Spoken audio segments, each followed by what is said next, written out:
We are terminating the contract, Mr. Valdez, effective immediately.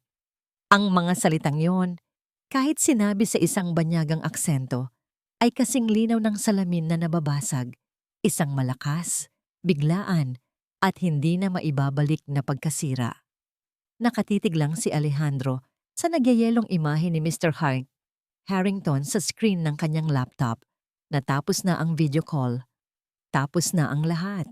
Ngunit ang boses nito ay paulit-ulit pa ring umuugong sa loob ng kanyang mamahaling opisina, bumabangga sa mga salaming pader na tanaw ang buong karagatan ng Maynila. Hindi ito pwedeng mangyari. Siya si Alejandro Valdez, ang Ocean Conqueror, ang CEO ng Valdez Shipping na nagmula sa halos wala. At ngayon ay kinikilala sa buong Asia. Hindi siya nabibigo. Dahan-dahan niyang isinara ang kanyang laptop. Hindi padabog, kundi may kontroladong galit na mas nakakatakot pa kaysa sa anumang sigaw. Naramdaman niya ang pag-igting ng kanyang panga, ang pagtiim ng kanyang mga kamao sa ibabaw ng makintab na lamesa. Isang kontratang nagkakahalaga ng bilyon-bilyon, ang pinakamalaking kasunduan sa kasaysayan ng Valdez Shipping. Naglaho na parang bula. Ang dahilan? Obsolete technology at unclear business ethics. Mga salitang parang laso na sumisira, hindi lang sa kanyang kumpanya, kundi sa kanyang pagkatao. Ang biyahe pa uwi ay malabo sa kanyang isipan. Ang karaniwang tanawin ng mga ilaw sa syudad ay tila mga nanunuyang mata. Pumasok siya sa malawak at malamig na tarangkahan ng kanilang mansyon. Ang bawat sulok ng bahay ay sumisigaw ng yaman at tagumpay. Ngunit ngayong gabi, ang tanging naririnig niya ay ang nakakabinging katahimikan. Naabutan niya si Maria sa hapagkainan. Nakaupo ito sa kabilang dulo ng mahabang lamesa, tahimik na kumakain. Hindi man lang ito nag-angat ng tingin nang dumating siya. Umupo si Alejandro sa kanyang pwesto.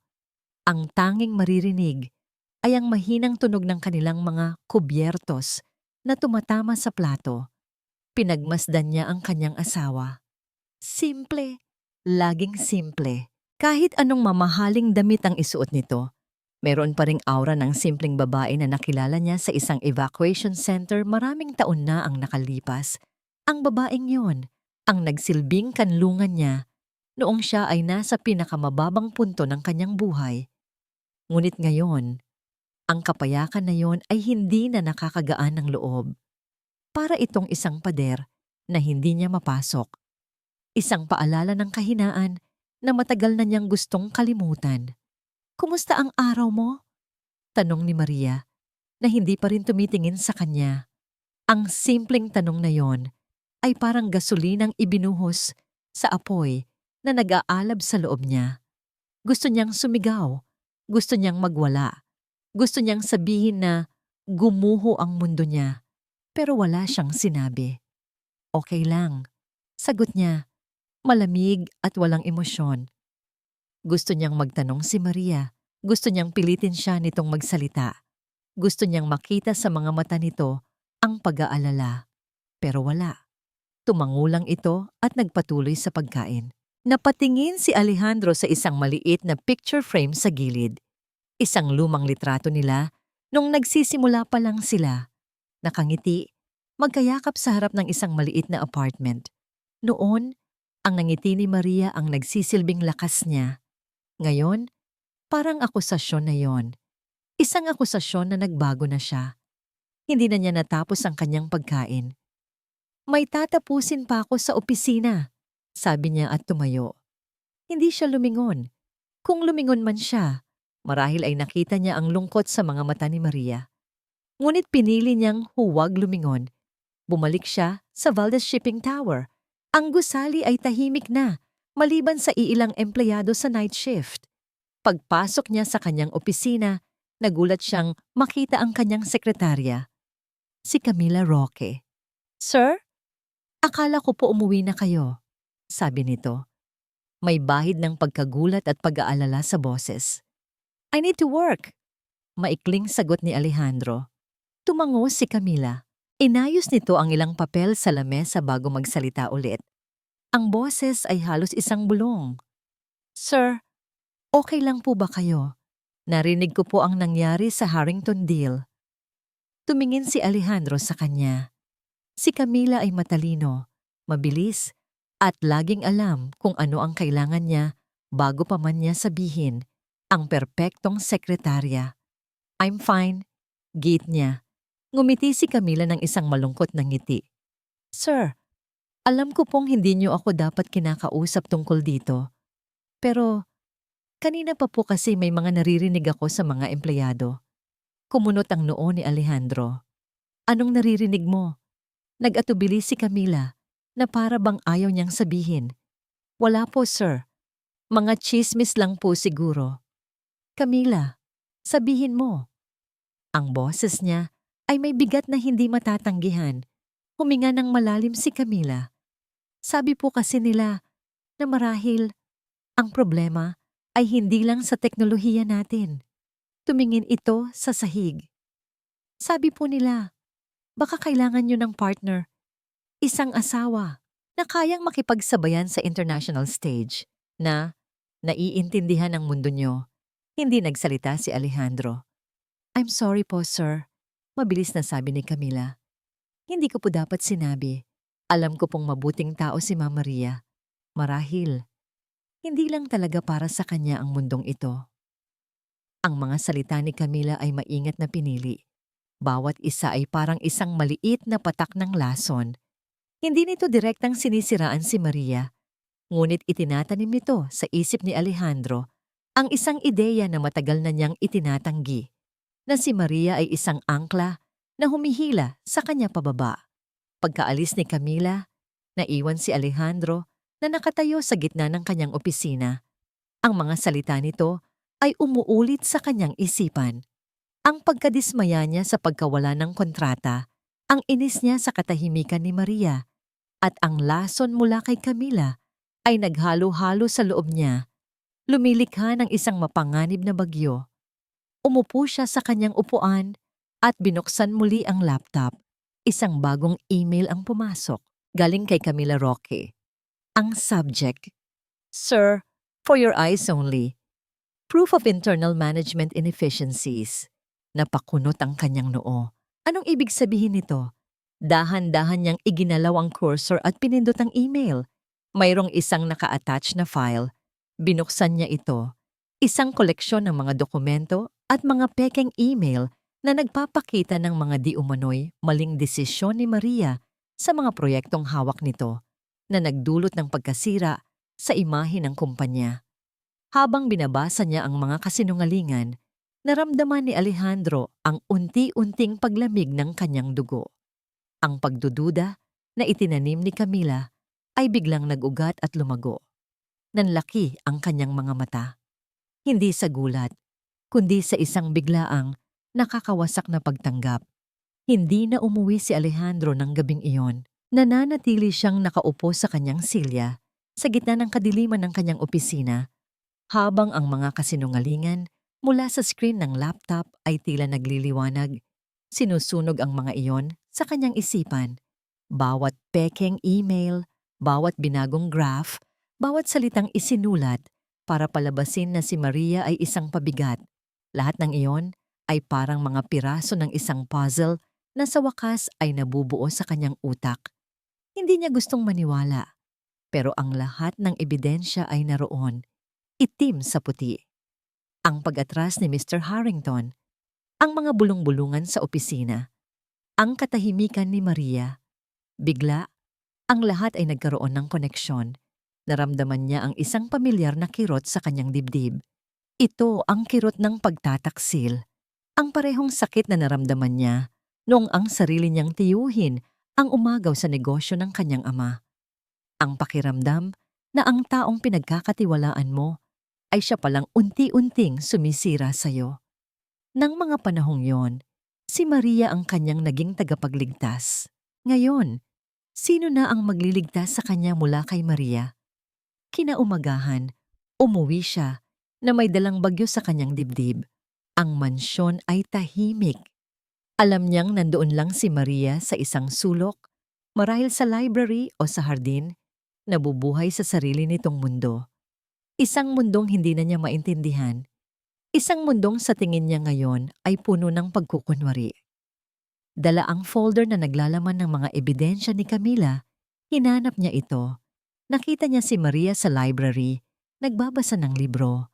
Ang sikat ng araw mula sa bintana ay nagbibigay ng isang payapang liwanag sa paligid niya. Ang kapayapaan na yon ay lalong nagpagalit kay Alejandro. Hindi siya nagsalita. Inihagis niya ang folder sa maliit na lamesa sa harap ni Maria. Ang malakas na kalabog nito ay sumira sa katahimikan ng silid. Nag-angat ng tingin si Maria. Ang mga mata ay puno ng pagkagulat. Alejandro, anong... Tingnan mo! Utos niya.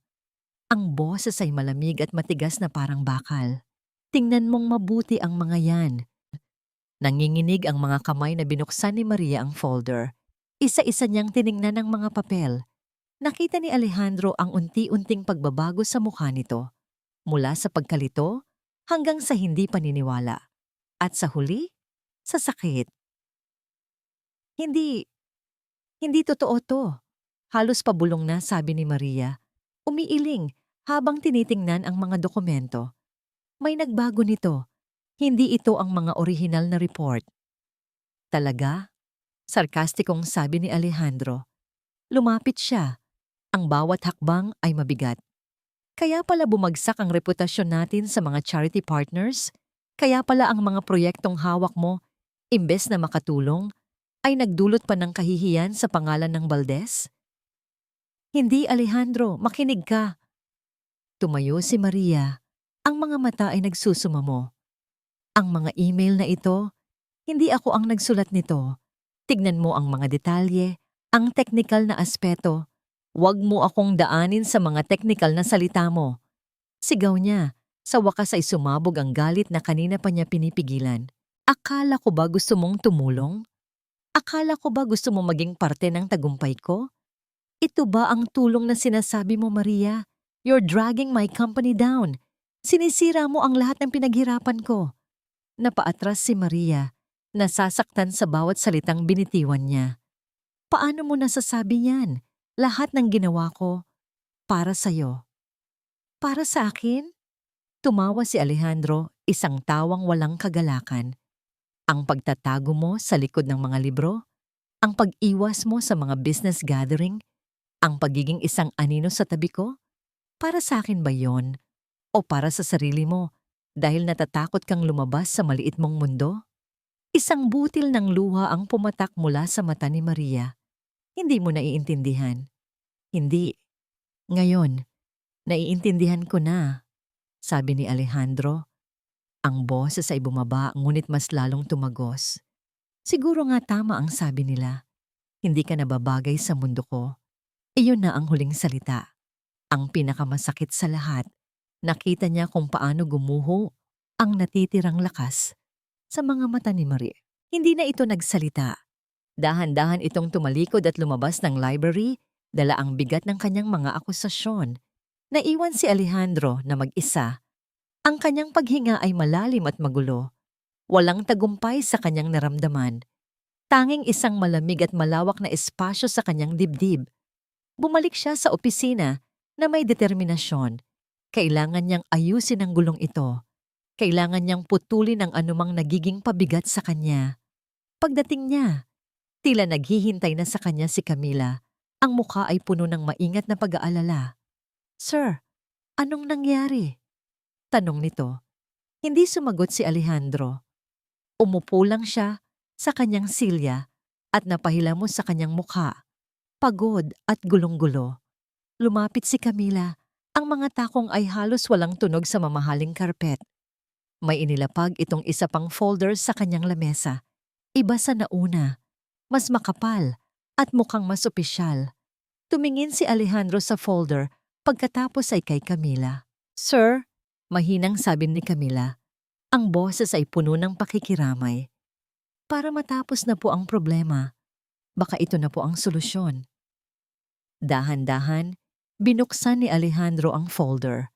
Sa loob, malinis na nakaprint sa isang dekalidad na papel. ay ang mga salitang nagpatigil sa kanyang paghinga. Legal Separation Agreement.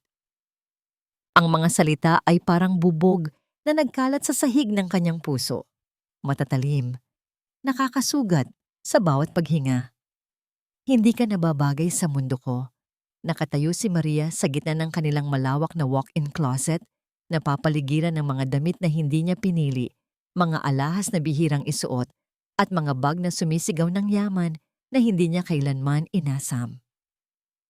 Ang lahat ng ito ay parang isang kasuotan, isang costume, para sa isang papel na pilit niyang ginampanan. Ang asawa ni Alejandro Valdez, ngunit ngayon, tapos na ang palabas. Isinara niya ang kanyang mga mata at sa isang iglap, wala na siya roon. Nasa ibang lugar na siya, sa ibang panahon. Isang maingay at masikip na evacuation center.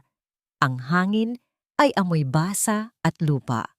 Ang tanging liwanag ay mula sa ilang emergency lamp na kumukurap-kurap. Sa labas, ang bagyo ay nagwawala. Parang isang halimaw na gustong sirain ang lahat. At sa isang sulok, nakaupo ang isang lalaki.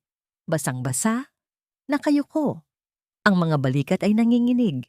Mukha siyang nalunod, hindi sa baha, kundi sa sarili niyang kawalan ng pag-asa.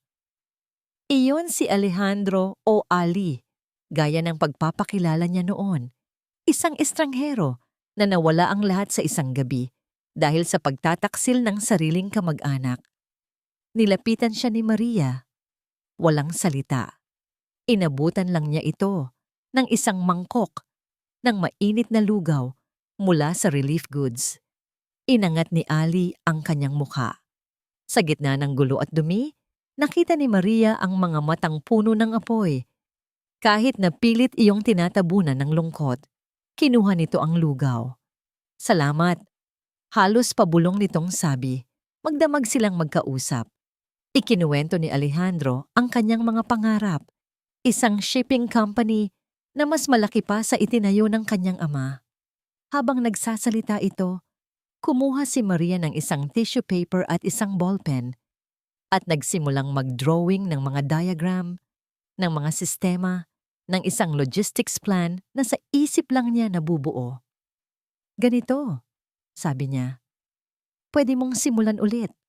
Sa maliit, pero mas matalino, mas mabilis. Tinitigan siya ni Ali pagkatapos sa iyang tissue paper. Sa unang pagkakataon ng gabing iyon, nakita ni Maria ang pag-asa na bumalik sa mga mata nito. Sa gitna ng bagyo, sa lugar ng mga nawalan, doon nagsimula ang lahat. Doon nagsimula ang Valdez Shipping. Doon nagsimula sila, Maria. Ang boses ni Alejandro ay humila sa kanya, pabalik sa kasalukuyan. Ang init ng lugaw sa kanyang alaala ay biglang napalitan ng nagyeyelong lamig. Nakatayo si Alejandro sa pintuan ng closet. Hindi na siya si Ali. Ang mga mata niya ay hindi na puno ng pag-asa, kundi ng isang malamig at malayong distansya. May hawak siyang folder. Kailangan nating mag-usap, sabi niya.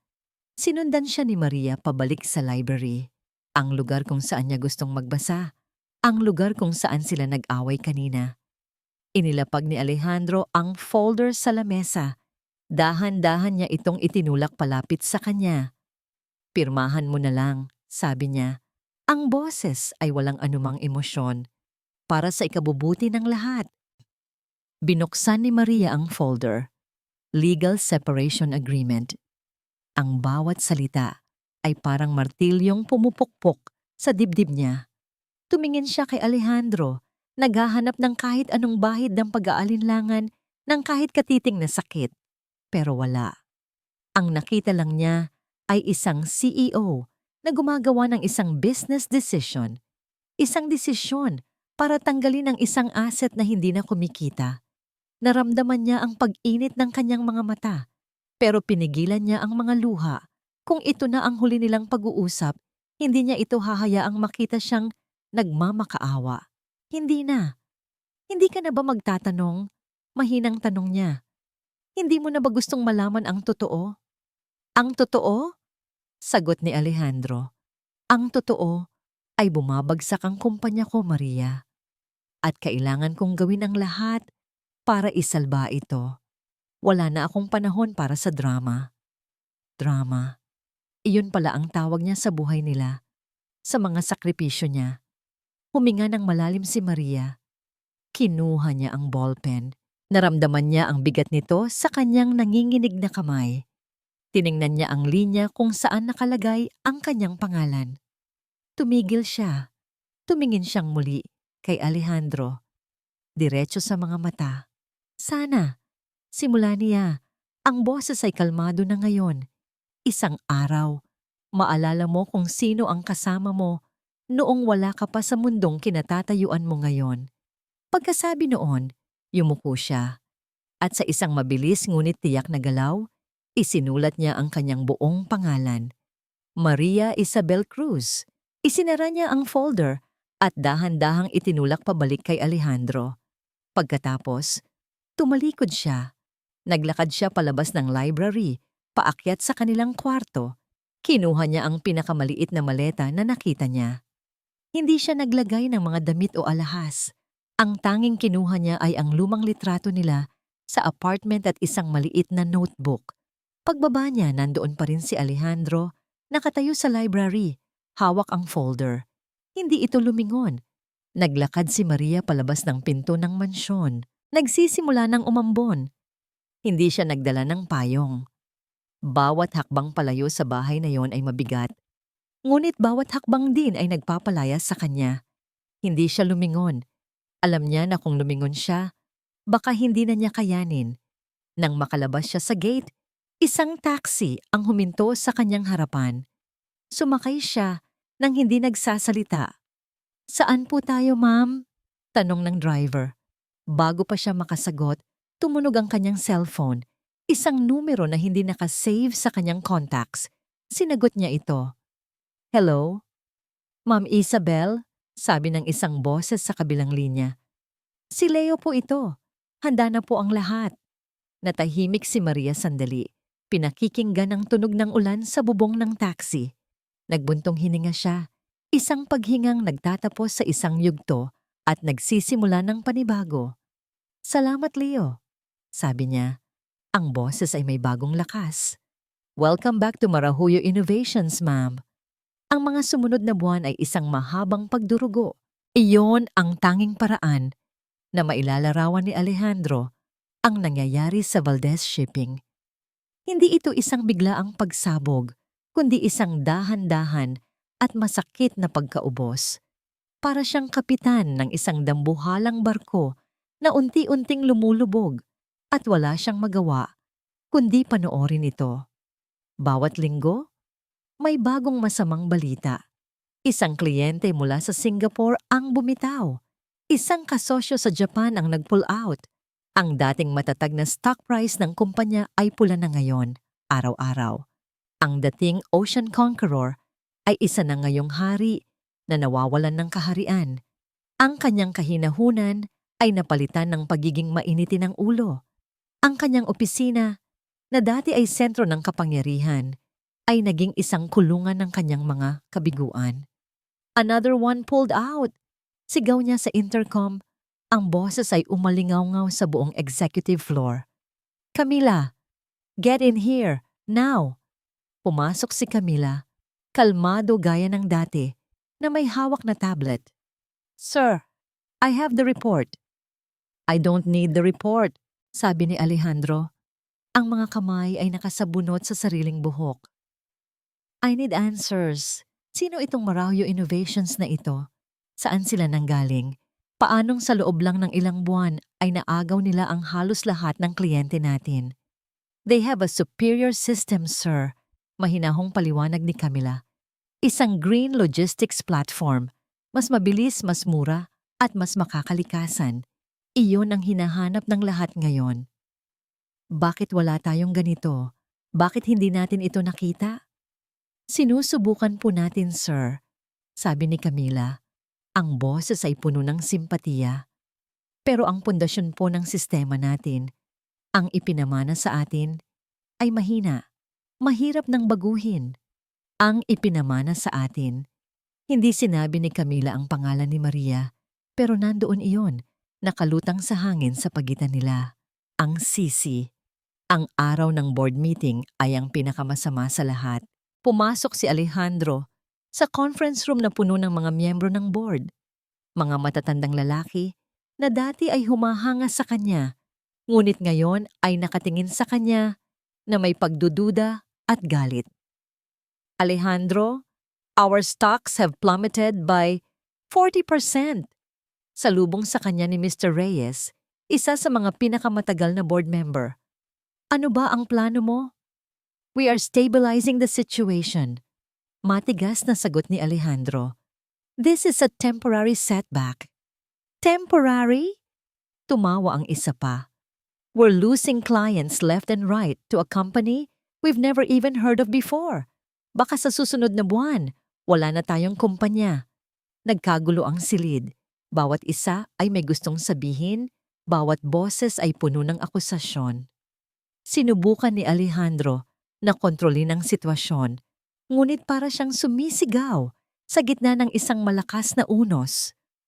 Sa gitna ng kaguluhan, may isang miyembrong nagbukas ng malaking flat-screen TV na nasa pader.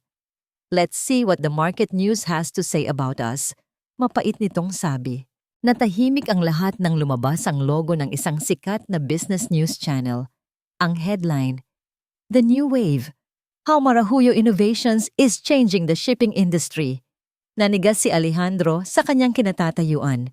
Marahuyo Innovations, a new tech startup, has unveiled its revolutionary Marahuyo Green Track System, sabi ng reporter.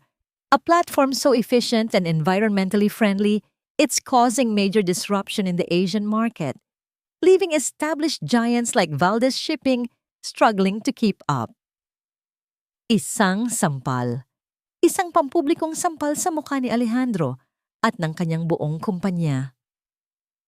Ang henyo sa likod ng teknolohiyang ito, patuloy ng reporter, ay ang kanilang misteryosong Chief Technology Officer na ngayon lang haharap sa publiko.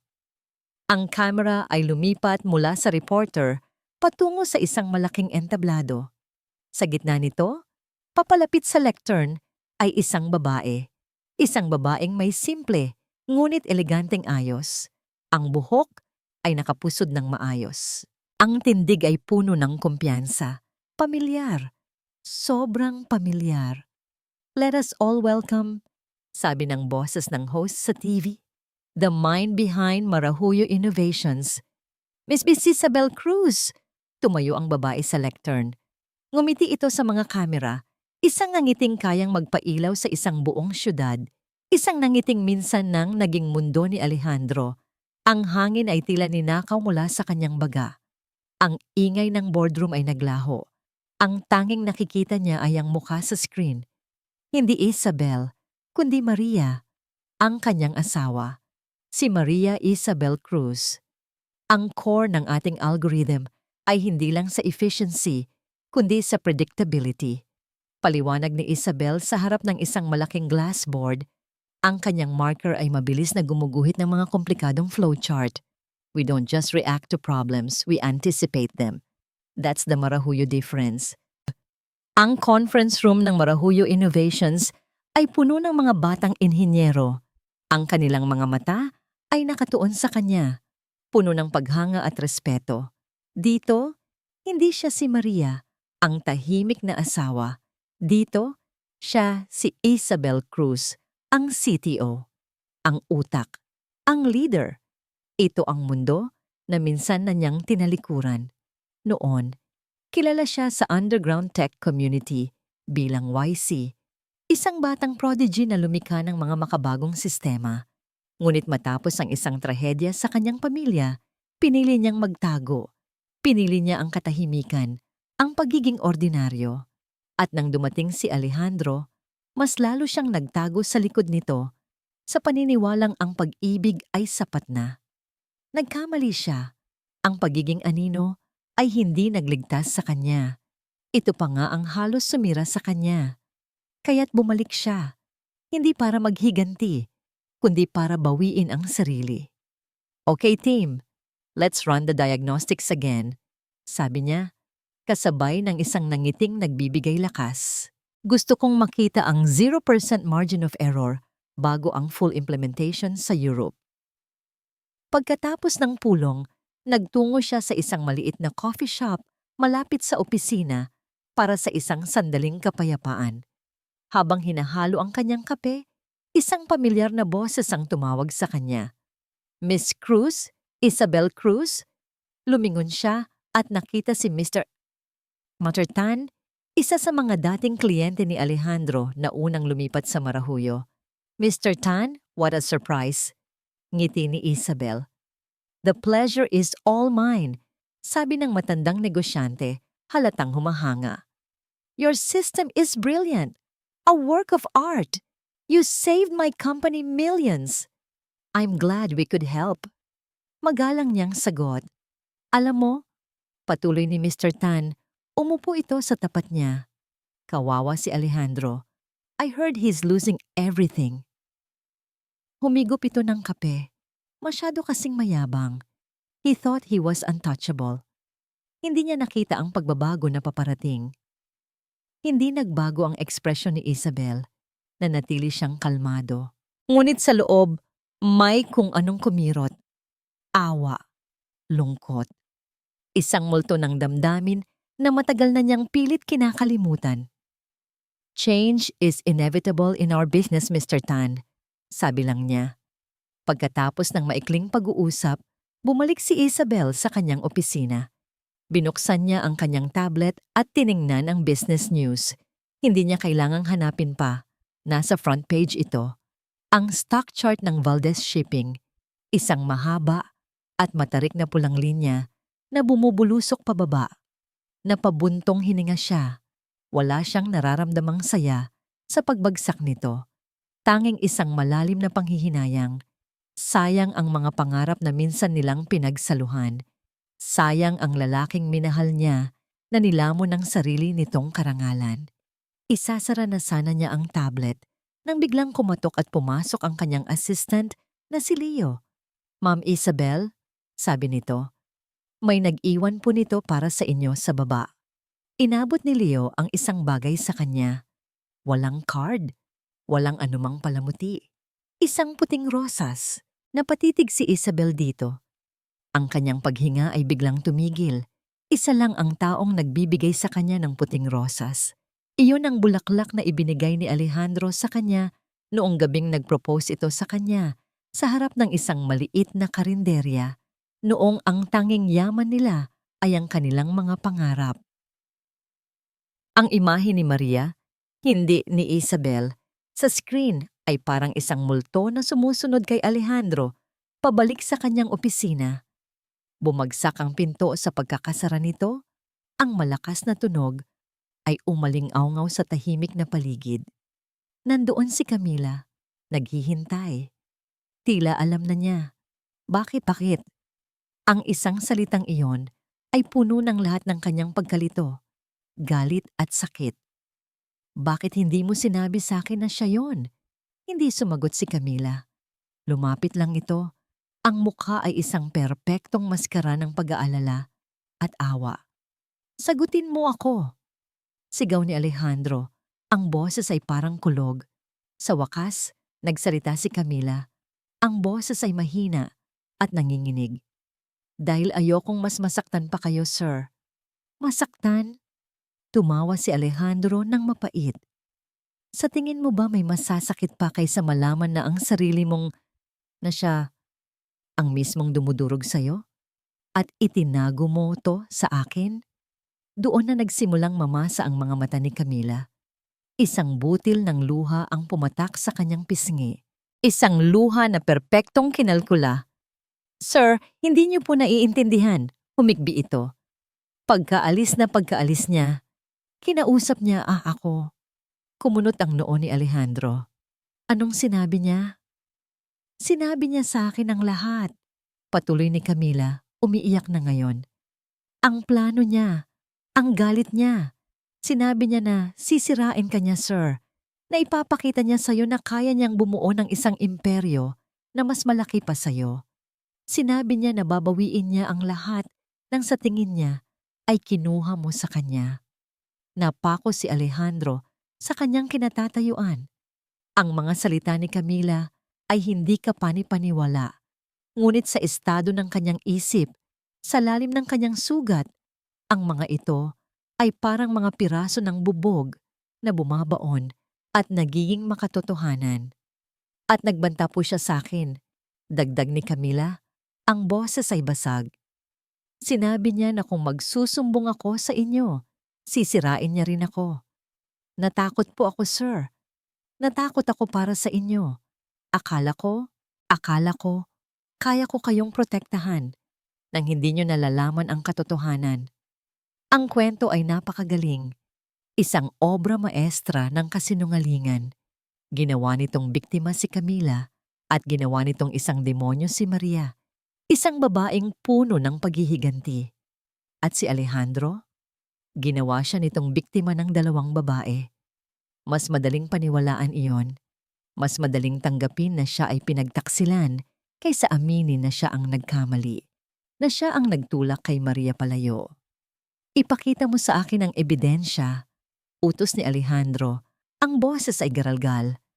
Tila handa na si Camila. Mula sa kanyang tablet, ipinakita niya kay Alejandro ang isang email thread. Isang pekeng email thread na may petsa bago pa sila maghiwalay ni Maria. Naglalaman ito ng di umano'y palitan ng mensahe sa pagitan ng isang YC at ng CEO ng Marahuyo. Pinag-uusapan ang paglipat at pagbuo ng isang bagong teknolohiya. Iyon na, ang selyo sa kasinungalingan. Ang patunay na matagal na siyang niloloko. Na habang siya ay nagtatrabaho para itaguyod ang kanilang buhay, si Maria ay nasa likod niya, nagpaplano ng kanyang pagbagsak. Isang mabangis na galit ang pumalit sa lahat ng sakit at pagkalito sa puso ni Alejandro. Isang galit na nagbigay sa kanya ng direksyon. Kaya pala, sabi niya sa sarili, kaya pala ganun na lang kadali para sa kanya ang pumirma. Matagal na pala niyang plano ang lahat. Tumalikod siya at humarap sa salaming bintana na tanawang syudad. Ang syudad na minsan ay nasa ilalim ng kanyang mga palad. Kung gusto niya ng giyera, bulong niya, ang boses ay puno ng bagsik. Bigla, umikot siya at sinuntok ang pader. Ang tunog ng kanyang kamao na tumama sa semento ay umalingaw-ngaw sa silid. Hindi niya ininda ang sakit. Ibibigay ko sa kanya. Kinuha niya ang kanyang telepono at mabilis na tinawagan ang kanyang abogado. Si Camila ay nanatili sa likod. Pinupunasan ang kanyang mga pekeng luha. Isang maliit at halos hindi makitang nangiti ng tagumpay ang sumilay sa kanyang mga labi. Reyes, sabi ni Alejandro sa telepono. Ang boses ay malamig at desidido. I-file mo ang lahat ng kaso na pwede nating isampa laban sa Marahuyo Innovations. Pero sir, walang pero-pero. Intellectual property theft, corporate sabotage, lahat. Wasakin mo sila, that's it. Ang digmaan na sinimulan ni Alejandro ay natapos bago pa man ito magsimula. Ito ay naging isang pampublikong pagpapahiya. Ang mga kasong isinampan niya laban sa Marahuyo Innovations ay isa-isang ibinasura ng korte. Kulang sa ebidensya, walang basihan. Ang bawat desisyon ng hukom ay parang isa pang pako sa kabaong ng Valdez Shipping. Ang mga abogado ni Isabel Cruz ay hindi lamang magagaling, sila ay armado ng katotohanan. Bawat patent, bawat linya ng code ng Marahuyo Green Truck System ay napatunayang orihinal. Ang kaso ng intellectual property theft ay naging isang malaking biro sa mundo ng negosyo. Mas masahol pa, ang legal na opensiba ay sumira sa kung anumang natitirang pera ng kumpanya. Nagbayad sila ng milyon-milyon sa mga abogado para sa isang laban na dehado sila mula pa sa simula. Ang huling dagok ay dumating sa pamamagitan ng isang tawag sa telepono. I'm sorry, Alejandro. Ang boses ni Mr. Reyes, ang chairman ng board, ay malamig at pinal. The board has voted. We are invoking the key man clause in your contract. Epektibo Agad. Hindi ka na ang CEO ng Valdez Shipping. Hindi nakasagot si Alejandro. Hawak niya ang telepono sa kanyang tainga, ngunit ang naririnig lang niya ay ang ugong ng sarili niyang pagkatalo. May ipapadala kaming security team para tulungan kang ayusin ang iyong mga gamit. Dagdag ni Mr. Reyes bago ibaba ang tawag. Tulungan kang ayusin ang iyong mga gamit. Ang magalang na paraan para sabihing, umalis ka na. Nakatayo si Alejandro sa gitna ng kanyang opisina. Ang opisinang minsan ay simbolo ng kanyang kapangyarihan. Ngayon, isa na lang itong silid na puno ng mga alaala ng kanyang kabiguan. Tumingin siya sa labas ng bintana. Ang mga barko sa daungan, kakaunti na lang ang may logo ng Valdez. Karamihan ay may kulay berde at asul na sa gisag ng marahuyo. Sinimulan niyang magligpit. Hindi niya hinintay ang security. Binuksan niya ang mga drawer, isa-isa. Mga lumang kontrata, mga litrato mula sa mga business trip, mga bagay na wala ng halaga ngayon. Sa pinakailalim ng isang drawer, sa likod ng mga lumang papeles, may nakapa siyang isang bagay na maliit at malamig. Isa itong itim na USB flash drive. Simple lang ito, maliban sa 2 letrang nakaukit dito, gamit ang isang pantasa. YC. Isabel Cruz. Bigla niyang naalala. Ito ang USB na laging daladala ni Maria noon. Ang sabi niya, dito nakalagay ang kanyang mga personal na proyekto. Hindi niya ito pinansin noon. Akala niya, mga recipe lang o mga draft ng tula ang laman. Dahil sa isang biglaang bugso ng kung anong emosyon, pag-usisa, galit, o marahil isang desperadong paghahanap ng kasagutan, isinaksak niya ito sa kanyang laptop. Ang laman ng drive ay simple lang, isang folder. Ang pangalan ng folder, para kay Ali. Ali? Walang ibang tumatawag sa kanya niyan. Si Maria lang. Nanginginig ang kanyang kamay nang i-double-click niya ito. Bumukas ang folder at ang mundo ni Alejandro ay gumuho. Nandoon ang lahat. Ang orihinal na business plan ng Valdez Shipping, sulat kamay, sa mga nascan na pahina ng isang notebook. Ang mga unang bersyon ng kanilang logistics algorithm, puno ng mga komento at pagtatama. Mga research paper tungkol sa green technology na may petsang 5 taon na ang nakalipas. Mga draft ng mga proposal na siya mismo ang nagpresenta sa board na hindi niya alam ay galing pala sa utak ni Maria. At ang pinakahuli, isang audio file, huling mensahe diatwave. Pinindot niya ito. Ang boses ni Maria ang pumuno sa tahimik na opisina. Nanginginig, puno ng sakit, ngunit malinaw. Ali. Alejandro? Kung pinapakinggan mo to, ibig sabihin wala na talaga. Sinubukan ko, maniwala ka. Sinubukan kong ipaliwanag na ang mga dokumento, lahat ng yun ay kasinungalingan. May naninira sa atin tayo. Huwag kang maniwala sa kanila. Maniwala ka sa akin. Please, maniwala ka sa atin. Natapos ang recording. Napayuko si Alejandro sa kanyang lamesa. Ang bigat ng katotohanan ay parang isang bundok na dumagan sa kanya. Hindi siya pinagtaksilan ni Maria. Hindi siya siniraan ni Maria. Siya ang sumira sa lahat. Ang kanyang kayabangan, ang kanyang pagiging bulag, ang kanyang pagtangging makinig. Si Maria ay hindi ang bagyo. Siya ang kanlungan. At itinaboy niya ito palayo bago pa man dumating ang pinakamalakas na unos. Ngayon, narito siya. Mag-isa sa gitna ng mga guho, na wala na ang lahat. Magdamag na nakaupo lang si Alejandro sa madilim na opisina, paulit-ulit na pinapakinggan ang audio file. Ang bawat paghikbi ni Maria sa recording, ang bawat pagsusumamo sa kanyang boses, ay parang libu-libong karayom na tumutusok sa kanyang kaluluwa. Gaano siya naging bulag? Gaano siya naging bingi? Paano niya nagawang ipagpalit ang tiwala ng babaeng ito sa mga nabulong na kasinungalingan ng iba? Pinanood niya ulit ang mga dokumento sa USB, ang mga plano, ang mga ideya, ang mga pangarap. Ngayon niya lang napagtanto. Hindi niya itinayo ang Valdez Shipping ng mag-isa. Meron siyang kasama, isang arkitektong tahimik na nagtatrabaho sa mga anino, isang reyna na nagtitiyagang itayo ang kaharian ng kanyang hari, kahit na walang koronang ipinutong sa kanya. At ang hari mismo ang nagpatapon sa kanya. Kinaumagahan, isang bagong determinasyon ang nabuo sa loob niya. Hindi na ito ang mainit na galit na naramdaman niya dati, kundi isang malamig at matalas na pangangailangan para sa katotohanan at katarungan. Tumayo siya. Hindi siya umuwi para maligo o magpalit ng damit. Gusot ang kanyang suot, magulo ang kanyang buhok, ngunit sa kanyang mga mata may isang liwanag na matagal nang nawala. Kaliwanagan. Naglakad siya palabas ng kanyang lumang opisina at dire-diretsyong nagtungo sa opisina ng taong sumira sa lahat. Naabutan niya si Camila na masayang nakikipag-usap sa telepono. Nang makita siya nito, agad itong nagpaalam sa kausap. Isang ngiti ng pagkukunwaring awa ang sumilay sa mga labi nito. Sir Alejandro, narinig ko po ang nangyari. I'm so sorry, sabi nito.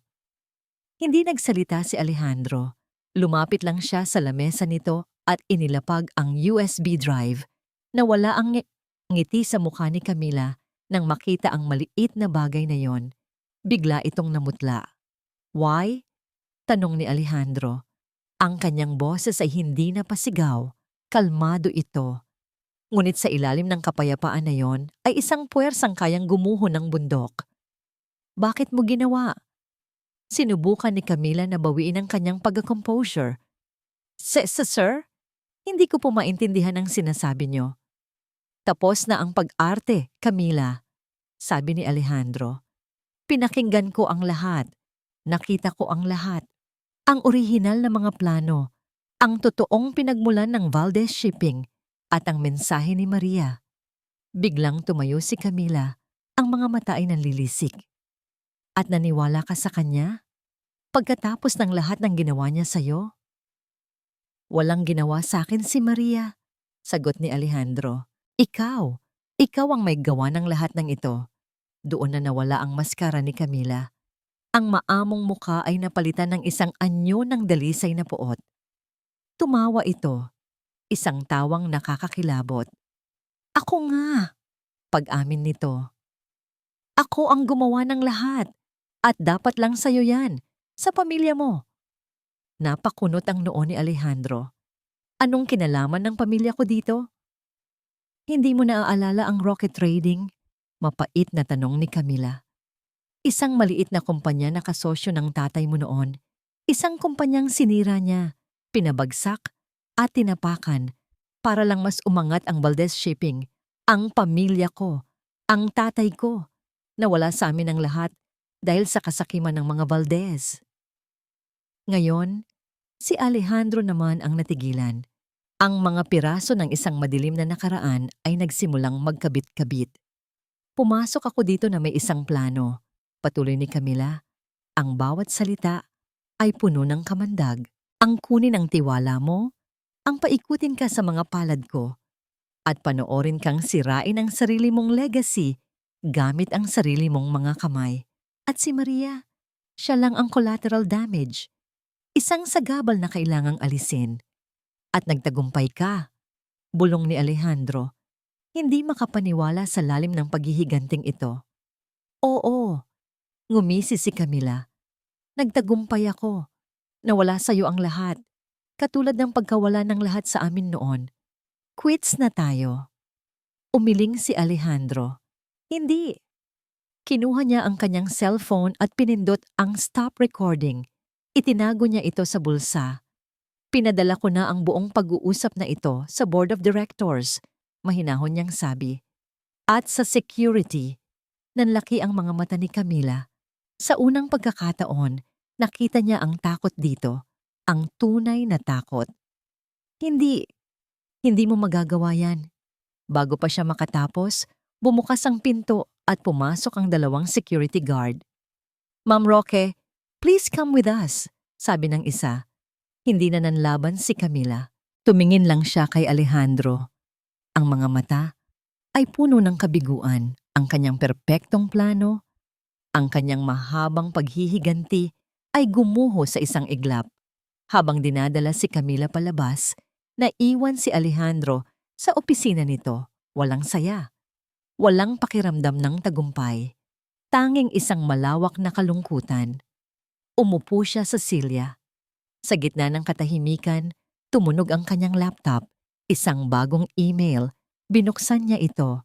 Ito ay isang paanyaya, isang invitation para sa pinakamalaking tech summit sa Asia. At sa ibaba, nakalista ang pangalan ng keynote speaker, ang taong pinakahihintay ng lahat, Isabel Cruz, CTO, Marahuyo Innovations. Ang biyahe papunta sa convention center ay parang isang panaginip. Si Alejandro ay nasa loob ng isang taxi, ngunit ang kanyang isipan ay nasa ibang lugar. Pinagmamasdan niya ang mga gusali ng syudad na dati ay tila yumuyukod sa kanya.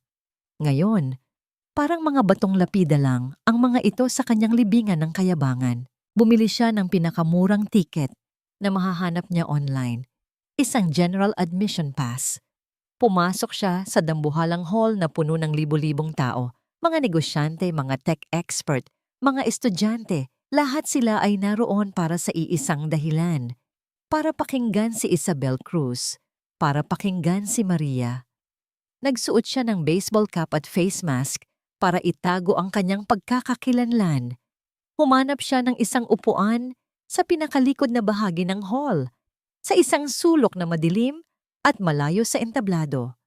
Isang anino sa gitna ng karamihan, katulad ng posisyon ni Maria sa buhay niya noon. Nang patayin ang mga ilaw at isang spotlight ang tumutok sa entablado, naramdaman ni Alejandro ang pagbilis ng tibok ng kanyang puso. Ladies and gentlemen, umalingaw-ngaw ang boses ng host. It is my distinct honor to introduce a true visionary, the architect of the future of logistics, the Chief Technology Officer of Marahuyo Innovations, Miss Isabel Cruz. Isang malakas na palakpakan ang pumuno sa buong hall. At mula sa gilid ng entablado, lumabas siya. Napigil ni Alejandro ang kanyang paghinga. Napakaganda niya. Hindi lang dahil sa simple ngunit eleganteng business dress na suot niya, kundi dahil sa liwanag na nanggagaling sa kanya. Isang liwanag ng kumpiyansa, ng talino, ng kapangyarihan na hindi niya kailanman nakita noong sila pa ay magkasama. Ito ang tunay na siya. Ang babaeng itinago niya sa likod ng kanyang anino. Ngumiti si Maria sa mga manonood, isang ngangiting puno ng pasasalamat. Nang magsimula siyang magsalita, ang kanyang boses ay kalmado ngunit may bigat. Bawat salita ay pinakinggan ng lahat. Inaasahan ni Alejandro na tatalakayin niya ang tungkol sa mga algorithm, sa teknolohiya, sa tagumpay ng Marahuyo, ngunit hindi. Good morning. Simula niya. Today, I'm not here to talk about code or cloud computing. I'm here to talk about something far more important, something that I believe is the true engine of any successful enterprise. Huminga siya ng malalim. I'm here to talk about trust. Parang isang suntok sa sikmura ang naramdaman ni Alejandro. We live in a world that celebrates conquerors. Patuloy ni Maria. We admire those who build vast empires, those who are ruthless and aggressive. We are taught that to be successful, you must be invincible, infallible. But we often forget that the strongest empires are not built on stone and steel, but on the invisible foundation of trust. Ang bawat salita ay parang direktang nakatutok sa kanya. Trust is the belief that someone has your back, even when you can't see them. It's the faith you give to the person who stood by you, not when you were on top of the world, but when you had nothing. It is the quiet currency that buys loyalty far more valuable than any contract. Hindi na napigilan ni Alejandro ang isang luha na pumatak mula sa kanyang mata at gumulong sa kanyang pisngi, nawawala sa ilalim ng kanyang maskara. Naalala niya ang gabi sa evacuation center. Ang lugaw. Ang tissue paper na may mga guhit, ang tiwala. Ang lahat ng tiwalang ibinigay sa kanya ni Maria na winasak niya. You can build an empire with arrogance, sabi ni Maria. Ang kanyang mga mata ay tila tumitingin sa bawat tao sa hall. But you can only sustain a legacy with kindness and trust. Because in the end, when the storms come, and they will always come, it's not your power or your wealth that will save you. It will be the hand of the person who chose to believe in you when you were nothing more than a shipwrecked stranger. Natapos ang kanyang talumpati. Ang buong hall ay natahimik sa loob ng ilang segundo. Ninamnam ang bigat ng kanyang mga salita. Pagkatapos, isang tao ang pumalakpak, sinundan ng isa pa. At sa isang iglap, ang buong convention hall ay umalingaw-ngaw sa isang dumadagundong na palakpakan at standing ovation. Lahat ay nakatayo, pumapalakpak sa kanya. Maliban kay Alejandro, nananatili siyang nakaupo sa kanyang silya sa dilim, hindi makagalaw, tila nalulunod sa dagat ng kanyang pagsisisi. Sa gitna ng palakpakan, habang si Maria ay ngumingiti at yumuyukod, ang kanyang mga mata ay dumaan sa karamihan, tila may hinahanap. At sa isang segundo, isang nakakapigil hiningang sandali, ang kanyang tingin ay tumigil. Tumigil ito sa madilim na sulok kung saan nakaupo si Alejandro. Nagtagpo ang kanilang mga mata sa gitna ng distansya at ng libo-libong tao. Walang galit sa mga mata ni Maria. Walang paghihiganti. Ang nakita lang ni Alejandro ay isang tahimik na pagtanggap at isang paalam. Nakatayo si Isabel sa balcony ng kanyang hotel suite. Tanaw ang kumikinang na cityscape sa ibaba. Ang palakpakan mula sa convention hall ay tila naririnig pa rin niya. Ngunit ang ingay na yon ay napalitan na ng isang payapang katahimikan sa kanyang puso. Nakita niya siya. Sa sulok na yon, sa dilim, alam niyang darating siya. Isang bahagi niya ang umasa na darating siya, hindi para magkausap o para manumbat, kundi para sa isang pagsasara, isang tuldok. Nang magtama ang kanilang mga mata, naintindihan niya ang lahat. Nakita niya sa mga mata ni Alejandro ang bigat ng 1,000 pagsisisi. At sapat na iyon, hindi na siya lumapit pagkatapos. Hindi niya ito hinanap. Ang paghihiganti ay hindi kailanman naging layunin niya. Ang layunin niya ay ang mahanap muli ang sarili. At nagawa na niya iyon. Ang babaeng umalis sa mansyon na iyon sa gitna ng ulan ay wala na. Ang babaeng nakatayo ngayon sa balcony ay buo, malaya, kumpleto sa sarili niya. Kinuha niya ang kanyang telepono at tinawagan si Leo. Leo, pakibook na ang flight natin pabalik ng Maynila bukas at pakiset ng meeting sa R&D team. May bago akong ideya para sa Phase 2. Isang maliit na ngiti ang sumilay sa kanyang mga labi. Ang hinaharap ay malawak, parang isang karagatang naghihintay na tuklasin. At ngayon, siya na ang kapitan ng sarili niyang barko. Hindi na hinintay ni Alejandro na matapusan ng event. Pagkatapos magtama ang kanilang mga mata, tahimik siyang tumayo at lumabas ng hall. Naglakad siya ng walang direksyon sa mga kalsada ng banyagang syudad, hinahayaan ng lamig ng gabi na yakapin siya. Walang salita ang kailangan. Ang isang tingin na yon mula kay Maria ay nagsabi ng lahat. Tapos na. Hindi niya susubukang humingi ng tawad dahil ano ang silbi ng mga salita kumpara sa bigat ng kanyang mga nagawa. Ang tunay na pagbabayad sala ay hindi sa salita, kundi sa gawa. Pagbalik niya sa Maynila, ginawa niya ang mga kailangan niyang gawin.